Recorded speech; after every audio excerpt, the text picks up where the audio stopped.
Как-то утром я просыпаюсь, голос в голове говорит: Вениамин, ты художник, ты можешь писать большие картины, 10 метров и более.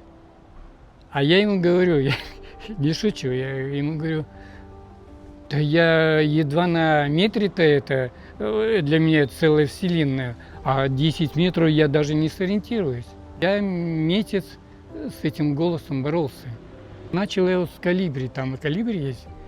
Тоже пошел, спросил у соседа, говорю, не можно? А они как обрадовались, говорю: о, давай, чем мы хотели красить, а ты давай нам рисуй нам. И вот я это, и главное, оно получалось. То есть, и вот ты когда делаешь в таком формате, ты не видишь всю картину. Ты вот делаешь, как бы объять глазами ты не можешь. Вот. И это пугало меня. А оказывается, вот можно так, не видя, то есть как бы фрагментом за фрагментом, часть за частью, и получается, в общем, Целая картина. да.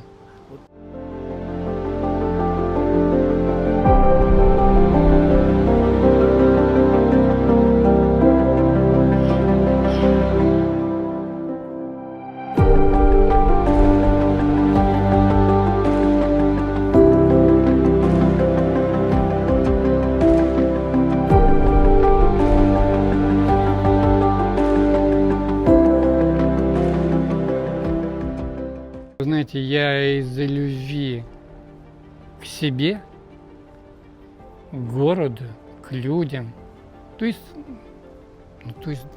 иначе не должно быть. То есть иначе не должно быть.